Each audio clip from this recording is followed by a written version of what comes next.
Hello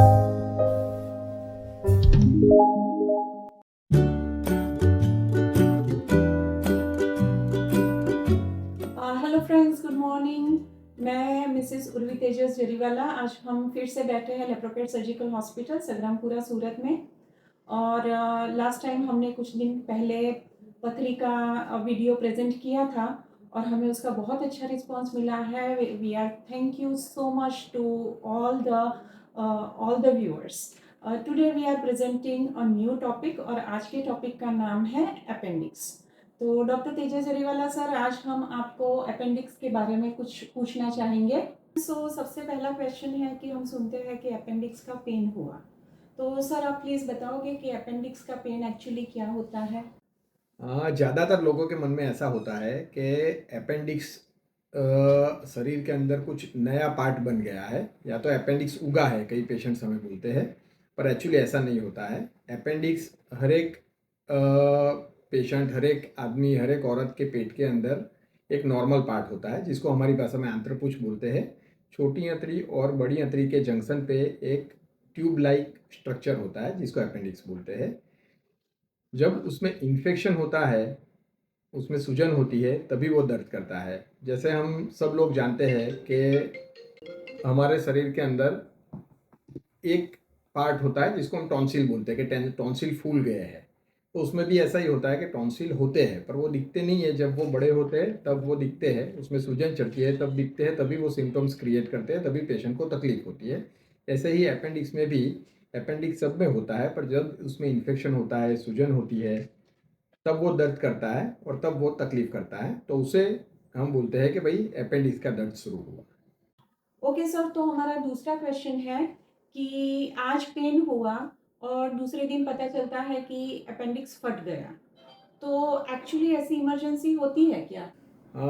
appendix एक emergency condition ही कहलाती है। उसके अंदर इन्फेक्शन होता है, इन्फेक्शन से दर्द बढ़ता है, सूजन बढ़ती है। अगर ध्यान नहीं दिया जाए तो 1 या 2 दिन के अंदर ही वो सूज के फट जाता है और पेट के अंदर पस हो जाता है।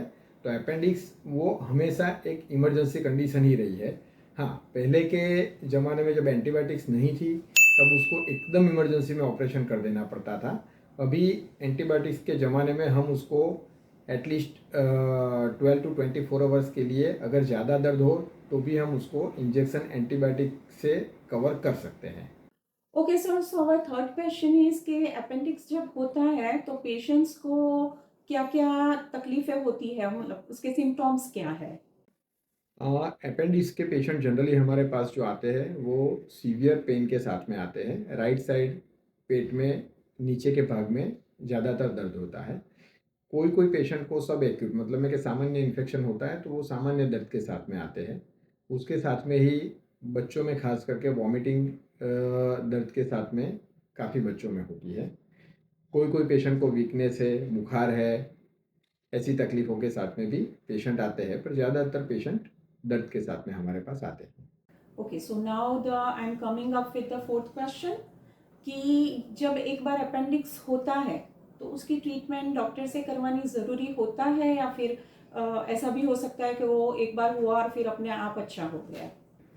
अपेंडिक्स अपने आप ठीक नहीं होता है, उसकी ट्रीटमेंट करानी ज़रूरी है, और हो सके उतनी जल्द करानी ज़रूरी है। जैसे कि हमने पहले ही डिस्कस किया कि अपेंडिक्स एक इमरजेंसी कंडीशन है। अगर हमने ट्रीटमेंट कराने में देर कर दी तो वो फट जाता है और उसके कॉम्प्लिकेशंस क्रिएट होते हैं।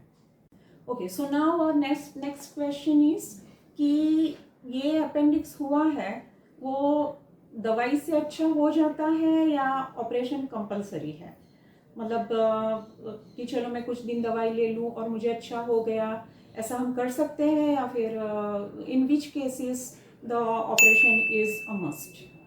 जैसे हर एक इन्फेक्शन एंटीबायोटिक से क्लियर होता है, ऐसे ही अपेंडिक्स का इन्फेक्शन भी एंटीबायोटिक से क्लियर हो सकता है। पर वो एक टेम्पररी ट्रीटमेंट होती है जिससे पेशेंट को अच्छा लगता है, पर वो अपेंडिक्स का दर्द बार बार हो सकता है। दूसरी चीज़ है कि कई बार एंटीबायोटिक देते हैं, पर एंटीबायोटिक का रिस्पॉन्स नहीं आए, इन्फेक्शन बढ़ता जाए, तो भी उसके कॉम्प्लिकेशन होने की शक्यता रहती है। इसलिए हम सर्जन्स बिलीव करते हैं कि अपेंडिक्स का एक श्योर शॉट सॉल्यूशन एक ही है कि उसको सर्जरी करके वो पार्ट को निकाल देना चाहिए। ओके, जब ऑपरेशन का टाइम आता है तो ऑपरेशन कैसे होता है, मतलब उसमें लंबा कट रखना पड़ता है या काफ़ी लोग बोलते हैं कि हमने तो भाई लेसर से अपेंडिक्स का ऑपरेशन करवाया, तो लेसर से होता है, कैसे होता है? अपेंडिक्स के आजकल ज़्यादातर ऑपरेशन, मैं बोलता हूँ 99% ऑपरेशन लेप्रोस्कोपिक सर्जरी से होते हैं। लेसर वो एक नॉर्मल लोग जो बोलते हैं उसको, पर वो लेसर नहीं है, वो प्रॉपर वर्ड है लेप्रोस्कोपी या दूरबीन से की जाने वाली सर्जरी।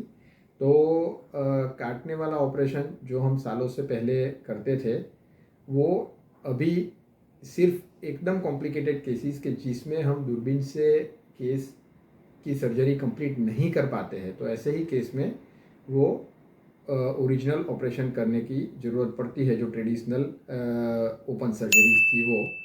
बाकी अदरवाइज हम लेप्रोस्कोपिक सर्जरी ही करते हैं। Okay, so now we came to know कि अपेंडिक्स का ऑपरेशन है वो दो प्रकार से होता है, कट रख के भी हो सकता है या लेप्रोस्कोपी से भी हो सकता है। तो जब हम लेप्रोस्कोपी से करवाते हैं उसके कुछ एडेड एडवांटेजेस है, कुछ फ़ायदे हैं, which one is beneficial to the patient, cut वाला ऑपरेशन या अपेंडि और लेप्रोस्कोपी से जो होता है वो ऑपरेशन? जो लेप्रोस्कोपिक सर्जरी होती है अपेंडिक्स में, उसमें पेट के ऊपर 3 और कभी कॉम्प्लिकेटेड हो तो 4 होल करके सर्जरी की जाती है। तो छोटे छोटे होल होते हैं, ज़्यादा कट नहीं होता है, इसलिए पेन काफ़ी कम होता है, रिकवरी फास्ट रहती है, पेशेंट जल्दी अपने कामकाज पे लग जाता है। पर एक मेन जो इसका फ़ायदा है, खास करके हमारे पास जो पेशेंट आते हैं जिसमें अपेंडिक्स की सूजन बहुत ज़्यादा हो, अपेंडिक्स फट गया हो, और ऐसे केस में अगर हम ओपन सर्जरी करते थे तो ओपन सर्जरी के अंदर स्किन में इन्फेक्शन होता था, ड्रेसिंग काफ़ी लंबा चलता था, जबकि लेप्रोस्कोपिक सर्जरी के अंदर ये इन्फेक्शन की शक्यता ऑलमोस्ट नील हो जाती है। ओके, काफ़ी लोगों को ये क्वेश्चन है कि उनका किसी रिलेटिव का या नेबर का ऑपरेशन हुआ था, ऑपरेशन के बाद अपेंडिक्स निकला और उसे लैब में टेस्ट के लिए भेजा गया। तो हर बार ऐसा ज़रूरी होता है कि जो अपेंडिक्स बॉडी में से निकलता है उसको हमेशा टेस्ट के लिए लैब में भेजना पड़ता है? हाँ, अपेंडिक्स को टेस्ट के लिए भेजना ज़रूरी है। वो इसलिए ज़रूरी है कि बहुत कम केस में, पर अपेंडिक्स में भी थोड़ी कैंसर की शक्यता रहती है। वो शक्यता हज़ारों में एक पेशेंट में रहती है, पर इसमें हम चांस नहीं ले सकते हैं, इसलिए हम हमेशा अपेंडिक्स जो निकलता है उसको टेस्टिंग के लिए भेजने की सलाह देते हैं। Okay, so now next question is कि लोगों को ये कंफ्यूजन है कि कई बार वो देखते हैं कि कोई आज एडमिट हुआ, आज ऑपरेशन हुआ और दूसरे ही दिन वो डिस्चार्ज भी हो गया। कई कई बार ऐसा भी होता है कि पेशेंट 4-4, 5-5, 6-6 दिन भी हॉस्पिटल में उसको रुकना पड़ता है। तो आप किस बेसिस पे ये डिसाइड करते हो कि पेशेंट का डिस्चार्ज कब होगा? जब अपेंडिक्स के पेशेंट हमारे पास आते हैं, वो शुरुआती स्टेज में अगर आते हैं, पहले दूसरे दिन जब इन्फेक्शन सामान्य हो, सामान्य सूजन हो, तो ऑपरेशन एकदम इजी रहता है। पेशेंट दूसरे दिन डिस्चार्ज हो जाते हैं और 7-8 दिन में अपने काम पे भी लग जा सकते हैं।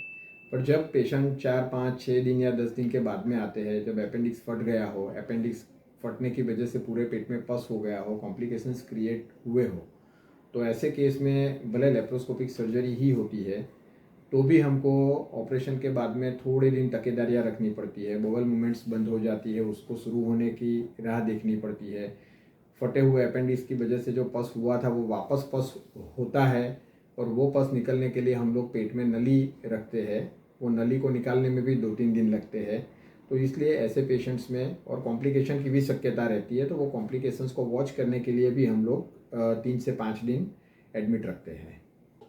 कि कई बार सुनते हैं कि इनका अपेंडिक्स फट गया, तो एक बार अगर अपेंडिक्स फट जाता है तो उससे क्या क्या कॉम्प्लिकेशंस फ्यूचर में हो सकते हैं?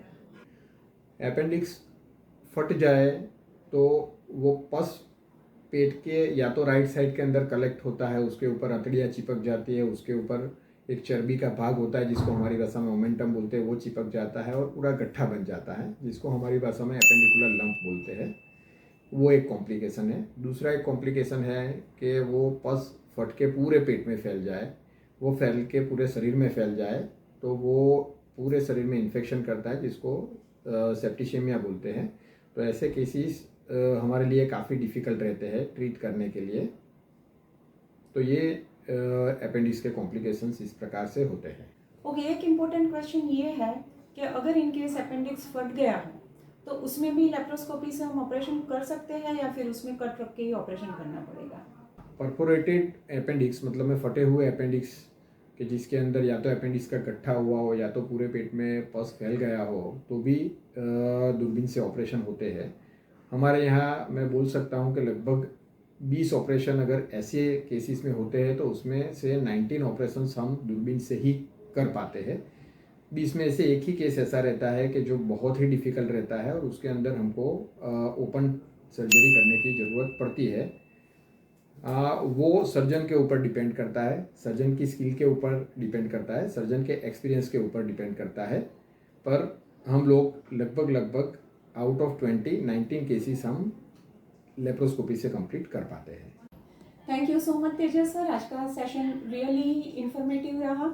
अगर किसी को अपेंडिक्स है, उनको कुछ डाउट्स है, कंफ्यूजन है, तो आई होप कि उनके सारे डाउट्स आज सॉल्व हुए हैं। और फिर भी इन क्वेश्चंस के अलावा अगर आपको कोई क्वेश्चन है, कोई डाउट है, कोई क्वेरी है, तो आप नीचे कमेंट में लिख सकते हो और आप जो नंबर स्क्रॉल हो रहा है उस पर आप हमें फ़ोन भी कर सकते हो।